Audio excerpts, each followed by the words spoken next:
Bismillahirrahmanirrahim. Assalamualaikum warahmatullahi wabarakatuh.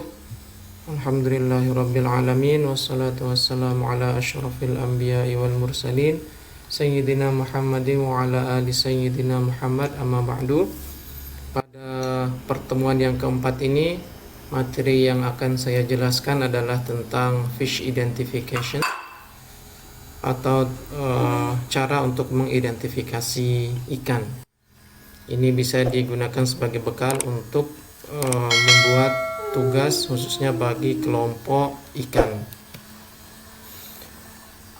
Ada 5 outline pembahasan yang akan saya sampaikan. Yang pertama ini adalah metode pengklasifikasian ikan. Ini ada penjelasan lebih lanjutnya di bab 3 di bagian C di buku referensi perkuliahan. Yang kedua adalah tentang morfologi ikan. Ini ada di bab 4. Selanjutnya kita akan melakukan studi kasus pada ikan nila dan ikan lele. Nah, untuk ikan nila ini bagian morfologinya ada di bab 10. Jadi silakan bisa dibuka sambil membaca PowerPoint ini. Untuk yang ikan lele ada di handout anatomi perbandingan ikan, comparative anatomy of vertebrate yang sudah saya bagikan. Dan terakhir saya akan mencoba menjelaskan tentang contoh kunci identifikasi untuk ikan lele. Ini ada di bab 10 di bagian J. Okay. Langkah-langkah ini silakan dipahami nanti metode pengklasifikasian sampai pembuatan kunci identifikasinya untuk mendapatkan atau untuk menghasilkan kunci dikotom yang bagus untuk kelompok ikan. Yang pertama, untuk metode pengklasifikasian ikan di buku panduan sudah saya sebutkan. Di situ terdapat 6 metode yang dapat kita gunakan. Namun untuk membuat kunci dikotom ini tidak mesti gabungan atau semua metode ini digunakan, tidak bisa hanya menggunakan pengukuran morfometrik, ciri meristik dan ciri anatomi, serta bisa menggunakan pola warna. Untuk karyotipe dan elektroforesis bisa tidak dilakukan. Tapi untuk yang metode 1 sampai 4 ini bisa dilakukan di rumah. Nah, untuk penjelasan apa itu pengukuran morfometrik, ciri meristik, ciri anatomi dan pola warna ini silakan dilihat di bab 3 di buku panduan. Di sini sudah saya sampaikan apa itu morfometrik, apa saja yang akan diukur dan untuk apa morfometrik tersebut. Untuk morfologi ikan, morfologi ikan ini adalah langkah awal untuk membuat kunci dikotom. Kita harus mendapatkan data morfologinya sebanyak mungkin supaya kunci dikotomnya menjadi lebih valid. Apa saja morfologi ikan yang kita butuhkan? Kurang lebih ada 5 morfologi ikan yang harus diamati, yang harus didapatkan datanya nanti di lapangan.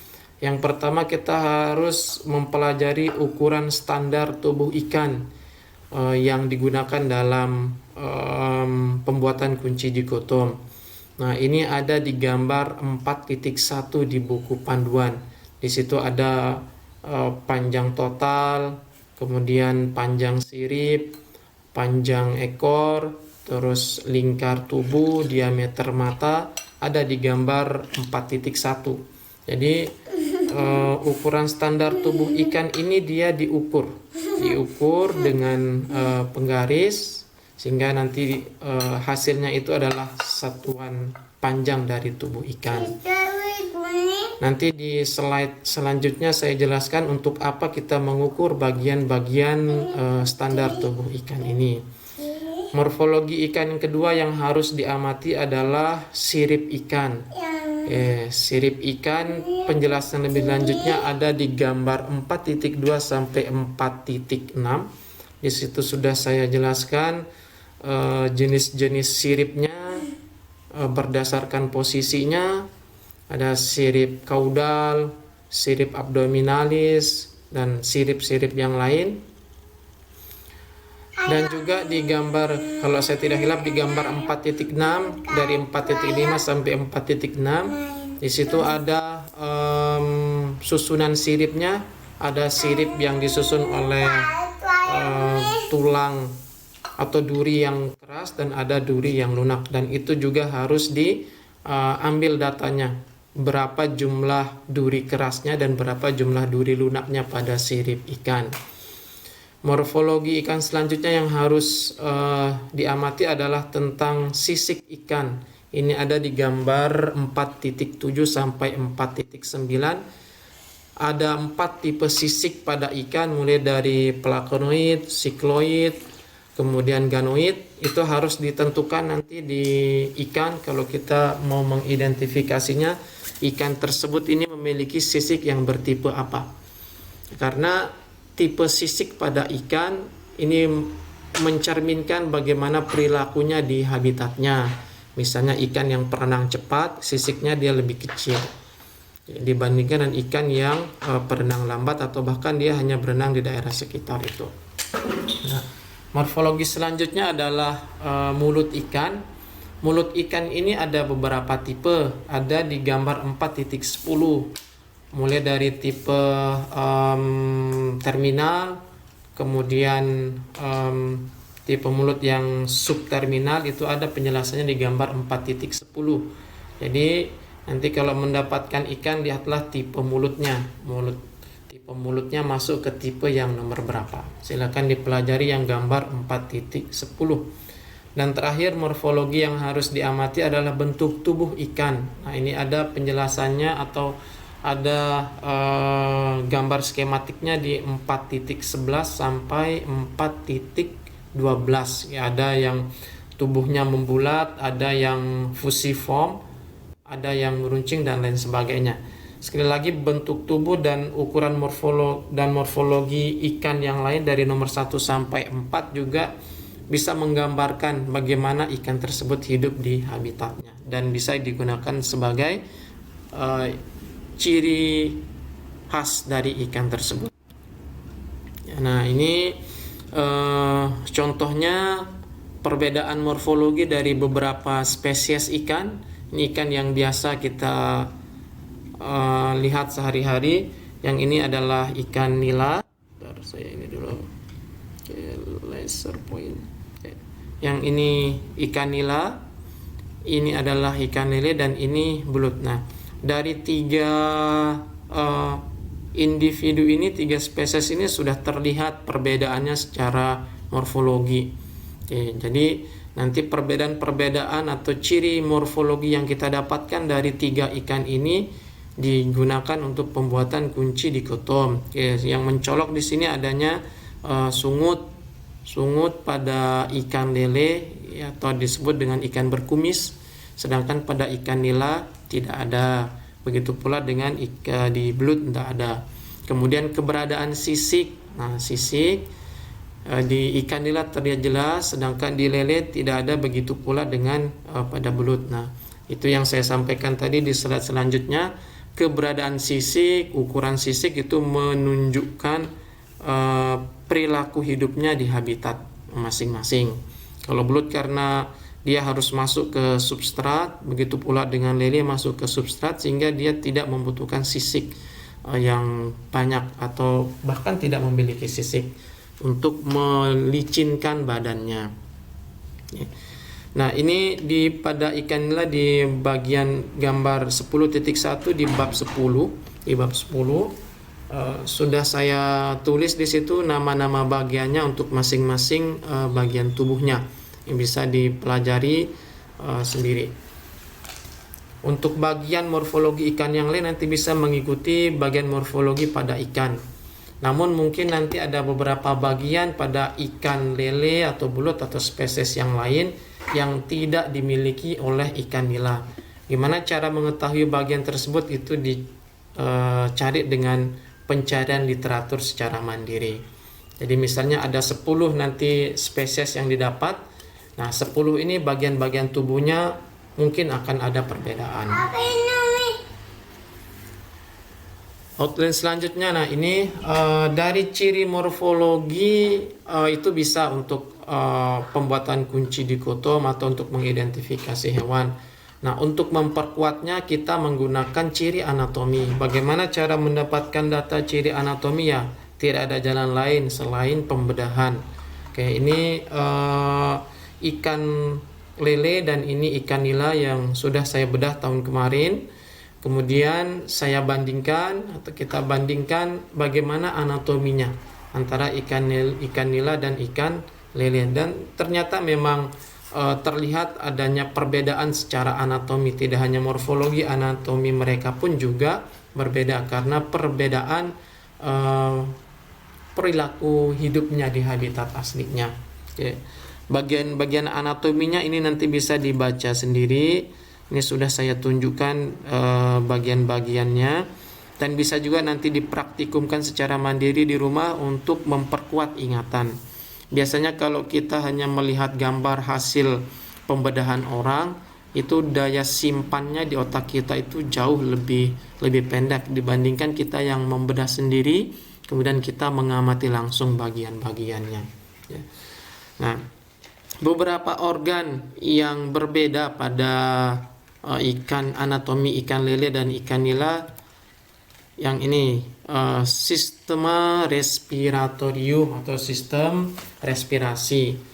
Persamaannya keduanya sama-sama menggunakan insang. Ya, sama-sama menggunakan insang. Ini insang pada ikan nila, ini insang pada ikan lele. Lalu apa bedanya? Bedanya di strukturnya. Di strukturnya pada ikan lele terlihat jelas dia memiliki ini nih, alat respirasi tambahan yang namanya labirin. Ini alat respirasi tambahan. Saya yakin istilah labirin pernah didengar semenjak SMP dan SMA. Namun sangat sedikit atau mungkin belum pernah melihat seperti apa labirin tersebut dan strukturnya bagaimana. Nah, di gambar ini menjelaskan bagaimana struktur labirin dan posisinya seperti apa di insang. Oke. Ternyata dia strukturnya kalau bisa dianalogikan ya seperti rumput laut begitu ya. Posisi struktur dari labirin, dan ini sangat lunak. Kemudian dia melekat di insang. Karena dia alat respirasi tambahan, jadinya dia harus melekat di insang. Oke. Ini perbedaannya antara insang ikan nila dan ikan lele. Untuk bagian-bagian insang yang lain, mereka sama-sama memiliki seperti lembar insang atau lamela, kemudian lengkung insang atau namanya arcus branchialis yang ini, yang keras melengkung ini. Kemudian ada gill raker, ini semacam tonjolan-tonjolan yang keluar dari arcus branchialis. Ini ikan nila dan ikan lele pun sama. Terus ada holobranchia atau gabungan dari lembaran insang, sama juga ada.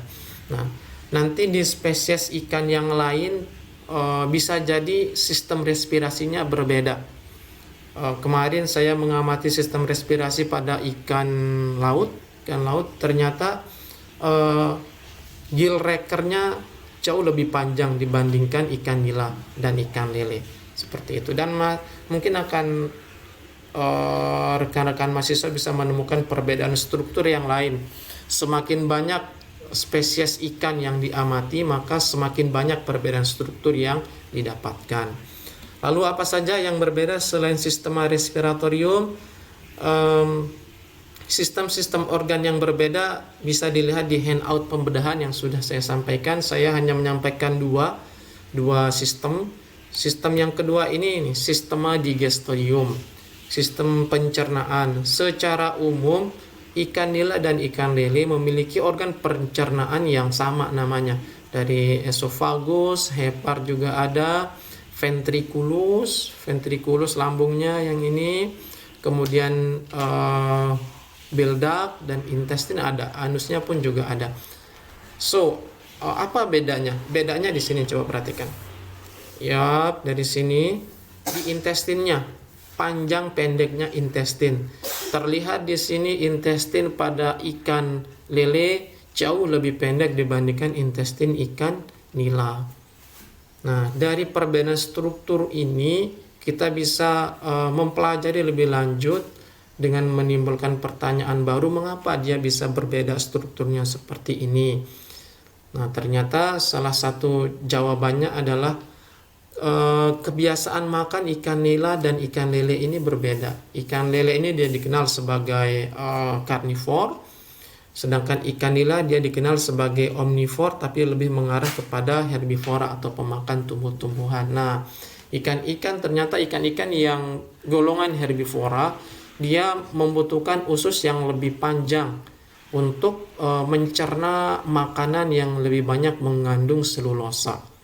Karena kan tumbuhan mengandung banyak selulosa, sehingga dia membutuhkan usus yang lebih panjang untuk mencerna selulosa tersebut. Berbeda dengan ikan lele. Ikan lele jauh lebih pendek karena dia tidak membutuhkan ruang yang lebih panjang dan lebih luas untuk mencerna makanannya, karena komposisi selulosa pada makanannya sangat sedikit, bahkan mungkin tidak ada, sehingga dia tidak membutuhkan usus panjang. Jadi makanannya langsung, penyerapannya bisa lebih cepat dibandingkan ikan nila. Oke. Nah, begitu pula dan yang ini tadi lupa saya sampaikan maknanya apa yang bisa kita pelajari adanya respirasi tambahan ini. Ya, ini yang kita sering mendengarkan atau sering melihat ikan lele ini sulit mati dan bisa bertahan hidup pada kadar oksigen yang sangat rendah, bahkan bisa hidup lama di darat dan bisa masuk ke dalam lumpur. Ini penyebabnya adanya labirin, alat respirasi tambahan. Oke. Nah, lalu untuk apa ciri morfologi yang sudah kita amati, terus ciri anatomi yang sudah kita dapatkan dari pembedahan, kita akan kita bisa membuat kunci identifikasi ikan lele. Mengapa ujung-ujungnya adalah kunci identifikasi? Ya, karena salah satu kemampuan yang harus dimiliki oleh guru, baik guru SMP, MTS, guru MA, dan SMA, itu adalah membuat dan mengajarkan pembuatan kunci identifikasi pada siswa. Ya, bisa dicek nanti di buku paket SMP dan SMA, di situ ada mengajarkan siswa untuk membuat kunci identifikasi. Sehingga di perkuliahan ini salah satu goalnya adalah membuat kunci identifikasi. Seperti yang saya sampaikan sebelumnya, kunci identifikasi ini didasarkan dari ciri morfologi dan anatomi yang sudah kita dapatkan tadi, serta pola warna. Pola warna pada ikan bisa menunjukkan atau bisa dijadikan kunci identifikasi. Nah, tadi ada pengukuran morfometrik. Mengapa atau apa gunanya di sini gunanya? Misalnya di sirip punggung berapa banyak durinya nih. Ini kasus untuk lele. Sirip punggung mempunyai satu duri, ini duri yang keras ya, berarti dia menuju ke nomor 2. Kalau sirip punggungnya tidak berduri, dia menuju nomor 10. Oke. Jadi itu gunanya data-data morfometrik yang kita dapatkan tadi. Terus bentuk sirip ekornya bagaimana? Makanya kita perlu mengamati sirip ekor. Kalau meruncing bersatu dengan sirip punggung, dia di nomor 3. Kalau sirip ekornya tidak meruncing dan tidak bersatu dengan sirip punggung, dia ke nomor 4. Oke. Begitu seterusnya di kunci-kunci identifikasi yang lain. Oke, baik. Ini sekilas penjelasan singkat ya, cara melakukan identifikasi pada ikan. Untuk kelas yang lain, amfibi, reptil, aves, metodenya secara garis besar sama. Mulai dari pengamatan ciri morfologi, anatominya, dan pembuatan kunci identifikasinya. Dan kalau memungkinkan diamati perilaku dan pola warna pada ikan. Nah, untuk amfibi, reptil, dan aves itu sudah juga saya tulis di buku panduan, silahkan bisa diamati, bisa dibaca dan dipelajari secara mandiri. Untuk penjelasannya akan saya sampaikan di pertemuan selanjutnya untuk amfibi, reptil, aves, dan mamal. Baik, ini yang bisa saya sampaikan, kurang lebihnya saya mohon maaf. Assalamualaikum warahmatullahi wabarakatuh.